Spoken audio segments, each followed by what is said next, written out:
بسم اللہ الرحمن الرحیم۔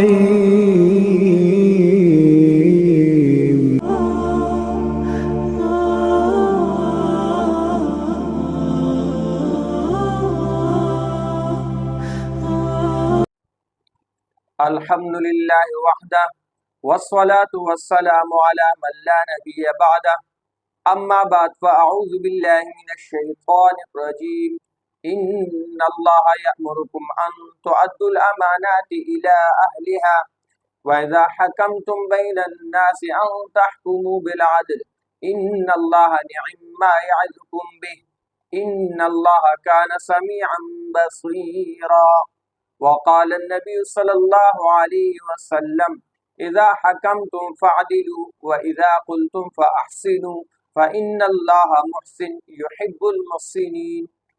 محترم سامعین کرام، اگست کا مہینہ ہے اور الحمدللہ یہ اگست کا مہینہ اہل پاکستان کے لیے اس اعتبار سے بہت ہی مسرت کا مہینہ ہے کہ اس مہینے میں اللہ رب العزت نے محض اپنے فضل خاص سے پاکستان کے مسلمانوں کو ایک آزاد ریاست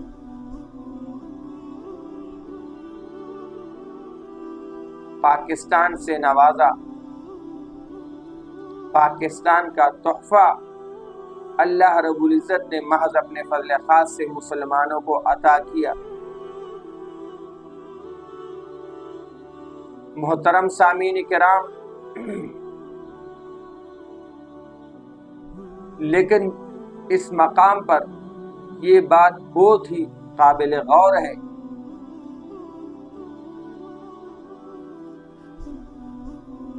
کہ پاکستان کو ایک الگ ریاست بنانے کا مقصد مسلمانوں کا کیا تھا؟ ظاہر ہے کہ ہم مسلمان ہیں اور اسی عزم اور اسی نعرہ کے ساتھ مسلمانوں نے اس ملک کو حاصل کیا۔ پاکستان کا مطلب کیا؟ لا الہ الا اللہ، کہ اس ملک میں مسلمان آزادی کے ساتھ اسلامی طور طریقوں کے مطابق اپنی زندگی بھی بسر کر سکیں اور اس ملک میں اسلام کا نظام ہو اور یہ ملک امت مسلمہ کے لیے مثل ایک ڈھال کے ثابت ہو، مثل ایک محافظ کے ثابت ہو۔ اس نظریے کے تحت محترم سامعین کرام، میرے عزیز ہم وطنوں، ہمارے بڑوں نے بیش بہا قربانیاں دے کر گھروں کو چھوڑا، زمینوں کو چھوڑا، خاندانوں میں جدائیاں ہوئیں،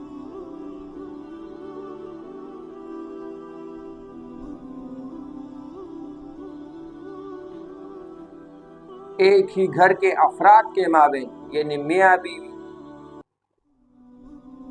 والدین بچوں کے مابین جدائی ہوئی، شہادتیں ہوئی۔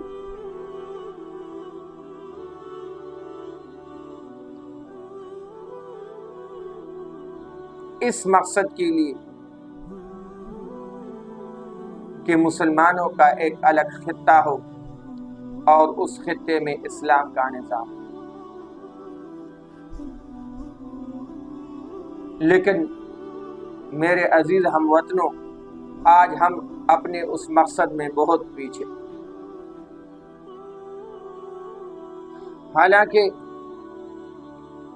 اسلام کی خوبیوں کا دشمن بھی اعتراف کرتا ہے آج ہمیں دنیا میں جو اخلاقیات نظر آ رہی ہیں، جو عدل نظر آ رہا ہے، محترم سامعین کرام، یہ اسلام کی برکات ہے جو امت مسلمہ سے غیر مسلم کی طرف بھی منتقل ہوئی۔ انہوں نے بھی اسلامی نظام، اسلامی اخلاقیات کو لیا۔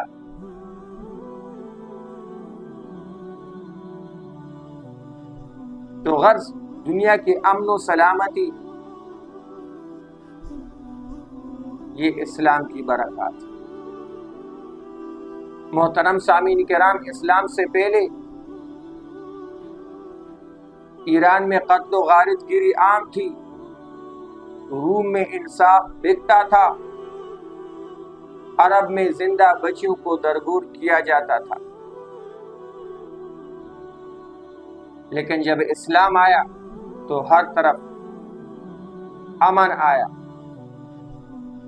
عدل آیا۔ محترم سامعین کرام،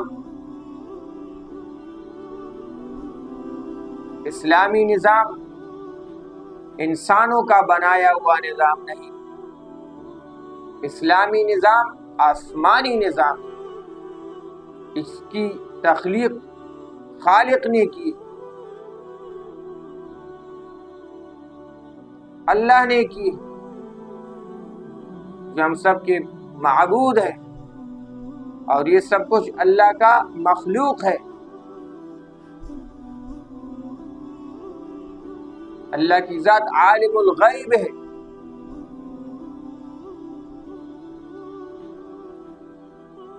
اللہ کی ذات حاضر و ناظر ہے۔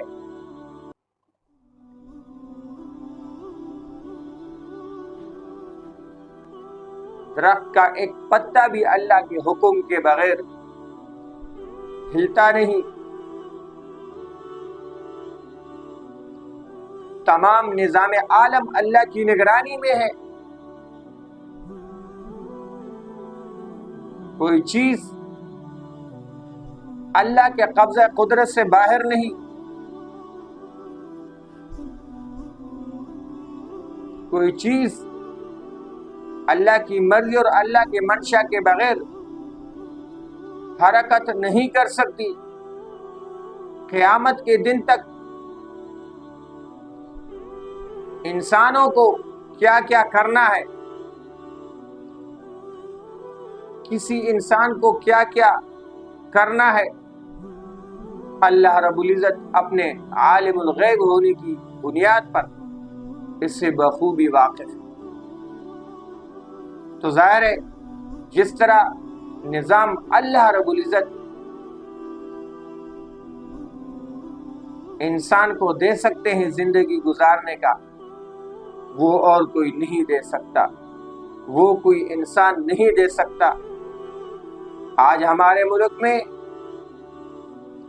انسانوں کا وضع کیا ہوا نظام ہے۔ انسان تو خود اپنے حالت سے کہ کل میرے ساتھ کیا ہونے والا ہے، یا کل میں زندہ رہوں گا یا نہیں رہوں گا، اس سے بے خبر ہے۔ انسان کی عقلی طاقت اللہ کے مقابلے میں کچھ بھی نہیں۔ یہی وجہ ہے کہ انسانوں کے وضع کیے ہوئے قانون کچھ ہی عرصہ بعد غلط ثابت ہو جاتے ہیں۔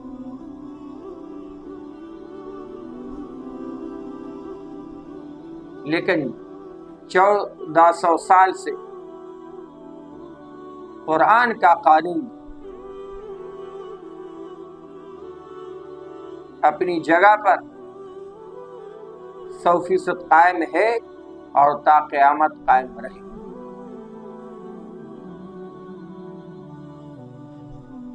زمانے پہ منطبق آ رہا ہے اور آئے گا۔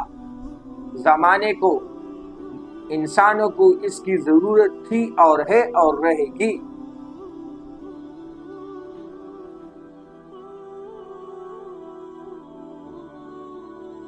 ہم اپنے آپ کو غیر مسلموں پر قیاس نہ کریں۔ ہم ایک مسلم قوم ہیں۔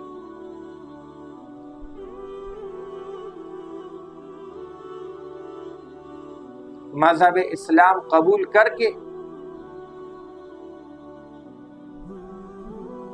ہم نے اللہ سے یہ عہد کر لیا، ہم نے نبی کریم صلی اللہ علیہ وسلم سے یہ عہد کر لیا کہ اب ہمیں اسلام کے مطابق اپنی زندگی گزارنی ہے۔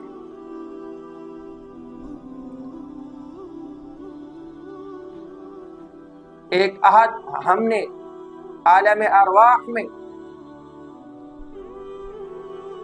اللہ سے کیا، جب اللہ نے فرمایا الست بربکم، اے لوگو کیا میں تمہارا رب نہیں؟ قالوا بلا، سب نے یک زبان ہو کر کہا کیوں نہیں، اے اللہ آپ ہمارے رب ہیں، ہمارے خالق ہیں، ہم آپ کی مخلوق ہیں، ہم دنیا میں آپ کی منشا، آپ کی مرضی کے مطابق اپنی زندگی گزاریں، لیکن دنیا میں آ کر ہم نے اس عہد کو بھلا دیا، اور پھر دوسرا عہد ہم نے پاکستان کو حاصل کرنے کے لیے اللہ سے، پاکستان کا مطلب کیا؟ لا الہ الا اللہ۔ لیکن اللہ رب العزت نے جب جنت مثل پاکستان ہمیں عطا کیا تو ہم نے اس نعرہ کو بھی بھلا دیا اور اس کے تقاضے کو بھی بھلا دیا، اور اس کا نتیجہ ہم بھگت رہے ہیں۔ نہ معیشت میں استحکام،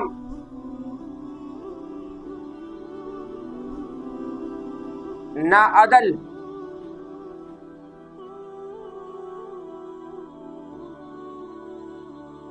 وجہ کیا؟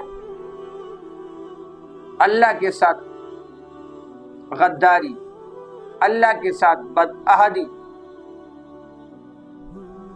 محترم سامعین کرام، نبی کریم صلی اللہ علیہ وسلم کا فرمان ہے کہ جس ملک میں کرپشن ہوگی، چوری ہوگی، وہ ملک ہمیشہ مغلوب رہے۔ کرپشن اور چوری کا عام ہونا، اس کی وجہ یہ ہے کہ نظام عدل کی کمی۔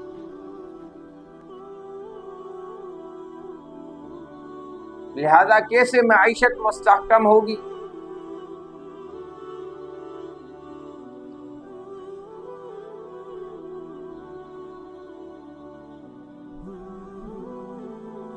کیسے ملک کی دفاعی اور اقدامی طاقت بہتر سے بہتر ہوگی؟ کہ جب نبی کریم صلی اللہ علیہ وسلم کا ارشاد ہے کہ جس ملک میں چوری ہوگی وہ مغلوب رہے، اور فرمایا جس ملک میں سود ہوگا اس میں قحط آئے گا۔ آج سود ہمارے ملک کے نظام کا حصہ ہے۔ کیسے غربت جو ہے وہ ختم۔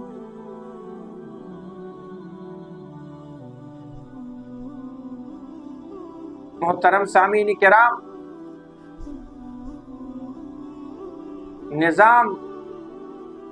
نظام اسلامی ہے، اس کے علاوہ باقی تمام نظام ہیج ہیں،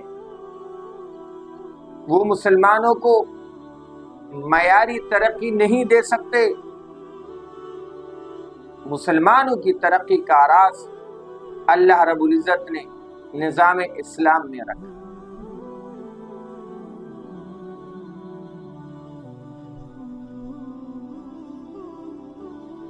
ذرا تاریخ پر نظر ڈالو کہ جب اسلامی ملک میں اسلامی نظام تھا تو اللہ نے انہیں کیسے کیسے خلفاء عطا کیے، کیسے کیسے رہنما عطا کیے۔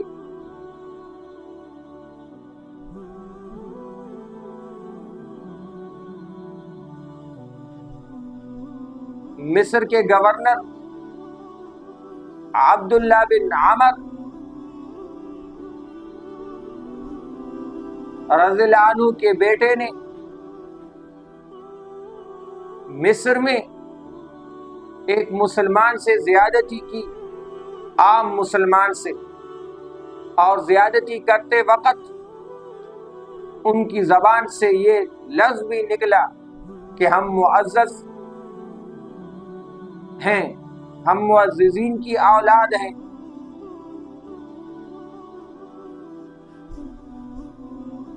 حضرت عمر رضی اللہ تعالی عنہ کا طریقہ یہ تھا کہ جب حج کا موقع ہوتا تو کھلی کچہری لگاتے کہ عام مسلمان بھی مجھ تک پہنچ سکے، اپنی فریاد مجھ تک پہنچا سکے۔ لہذا جب حج کے موقع پر کھلی کچہری کی مجلس لگی تو وہ مصری مسلمان حضرت عمر رضی اللہ عنہ کی خدمت میں حاضر ہوا اور عرض کیا کہ گورنر کے بیٹے نے میرے ساتھ یہ زیادتی کی، لہذا حضرت عمر رضی اللہ عنہ نے حضرت عبداللہ بن عمر رضی اللہ عنہ کے بیٹے کو بلایا اور اس سے پوچھا۔ انہوں نے اقرار کیا اپنی غلطی کا۔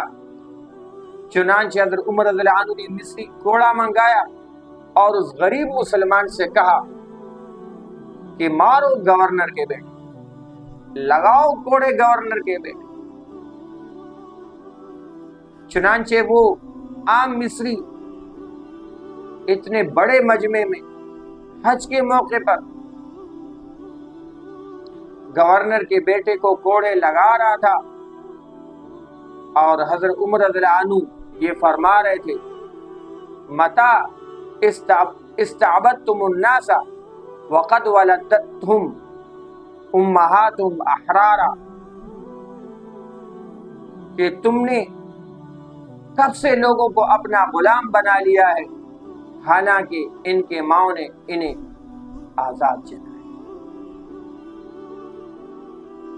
میرے محترم سامع کرام، اسلام ہی وہ مذہب ہے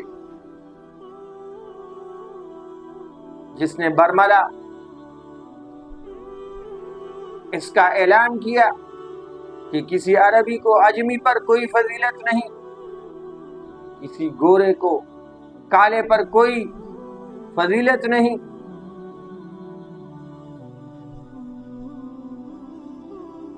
فضیلت اگر ہے تو وہ تقوی کی بنیاد پر، لہذا چھوٹے اور بڑے، عربی اور اجمی، گورے اور کالے کے فرق کو اسلام نے مٹا دیا، حقوق کے اعتبار سے سب کو برابر کر دیا۔ اسلام ہی وہ مذہب ہے جو غیر جانبدارانہ فیصلے کرتا ہے۔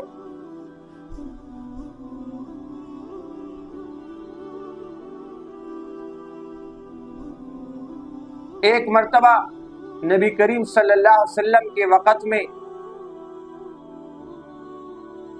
زمانے میں ایک امیر خاندان کی عورت نے چوری کی،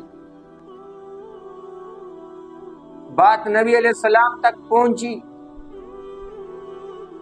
اب ظاہر ہے اسلامی نظام تو پھر کوئی معمولی نظام نہیں، وہ تو برائی کا قلع قمع کرتا ہے، برائی کی بنیاد کاٹ کے رکھ دیتا ہے۔ آج کل اگر ڈکیتی عام ہے، کرپشن عام ہے، دہشت گردی عام ہے، اس کی وجہ یہ کہ اسلامی نظام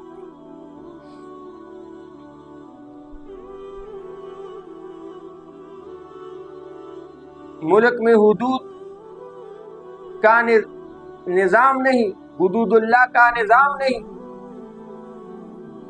اگر صرف حدود اللہ ہی ہمارے ملک میں نافذ ہو جائیں تو ملک اسی دن سے امن کے راستے پر، سلامتی کے راستے پر یقیناً گامزن ہو جائے، کیونکہ اسلام یہ کہتا ہے جب کوئی چور چوری کرے گا تو اس کے ہاتھ کو کلائی سے کاٹا جائے۔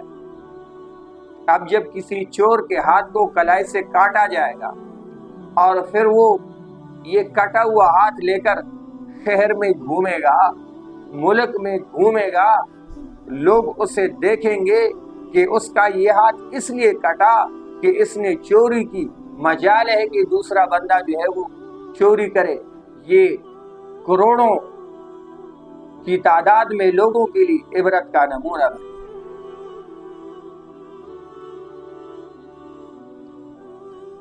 جب کوئی شخص ڈاکہ کرے گا اور اس کا دایاں ہاتھ کلائی سے اور بایاں پاؤں ٹخنے سے کاٹا جائے گا، اب جب یہ ملک میں چلے گا پھرے گا اور لوگ اسے دیکھیں گے،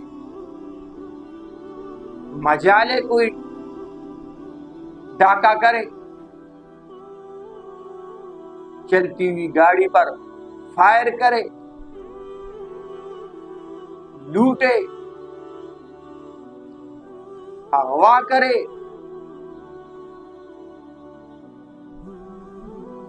مسافروں کو شہید کرے،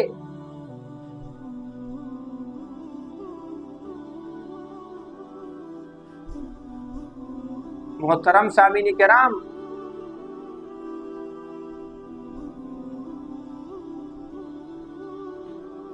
قتل اس وجہ سے عام کہ قصاص نہیں۔ اللہ فرماتے ہیں وَلَكُمْ فِي الْقِصَاصِ حَيَاتٌ يَا أُولِي الْأَلْبَابِ، اے عقل والو، اے عقل سے کام لینے والو، تمہارے لیے اگر زندگی ہے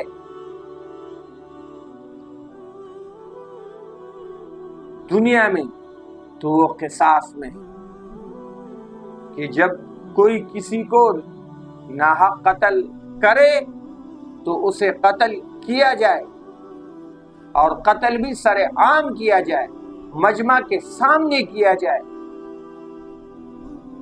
اب جب یہ قصاص لیتے ہوئے ایک بڑا مجمع اسے دیکھے گا تو مجال ہے کہ کل کوئی ہمت کرے کسی کو ناحق قتل کرے۔ تو نظام امن جو نہیں، یہ اس لیے نہیں کہ نظام عدل کی کمی، لہذا جب اس بڑے خاندان کی عورت نے چوری کی اور انہیں اپنی شرمندگی محسوس ہونے لگی تو انہوں نے یہ سوچا کہ نبی کریم صلی اللہ علیہ وسلم کے کسی محبوب کو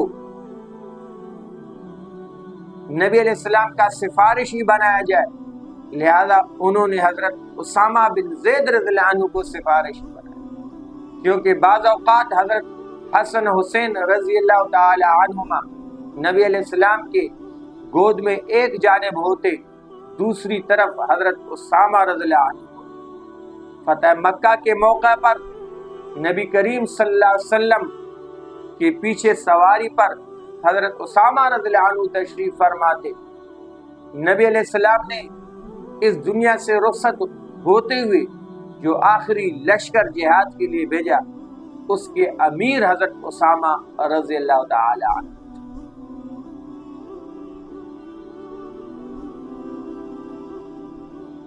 جب حضرت اسامہ رضی اللہ عنہ نے نبی علیہ السلام سے یہ عرض کیا تو نبی علیہ السلام نے فرمایا اتشفع فی حد من حدود اللہ، کہ تو اللہ کے حدود میں سے ایک حد کے نافذ نہ ہونے کے لیے سفارش کرتا ہے۔ انما ہلک من کان قبلکم انہم کانوا یقیمون الحد علی الغریب ویترکون علی الشریف، کہ تم سے پہلے امتیں اسی وجہ سے ہلاک ہوئی، لوگ اسی وجہ سے ہلاک ہوئے کہ غریب پر تو سزا جاری کی جاتی، غریب کو تو سزا دی جاتی لیکن امیر کو چھوڑا جاتا، صاحب اقتدار کو چھوڑا جاتا۔ نتیجہ یہ ہوا کہ تم سے پہلے اقوام ہلاک ہو گئی، تباہ ہو گئی، نیست و نابود ہو گئی۔ لہذا امن کی بحالی حدود اللہ میں ہے، نظام کی بحالی حدود اللہ میں ہے، ملک کی بقا حدود اللہ میں ہے، معیشت کا استحکام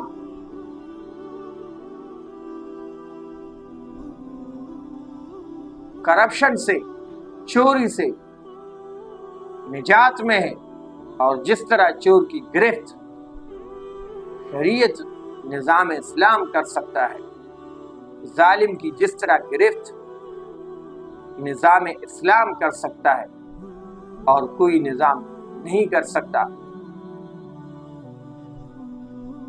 اور مسلمانوں کی ترقی کا راز اسلام میں ہی ہے۔ اسی مذہب کو انہوں نے لیا، اسی مذہب پہ چلیں گے جبھی اللہ ترقی عنایت فرمائیں گے، ورنہ ذلت و رسوائی کے علاوہ اور کچھ بھی نہیں،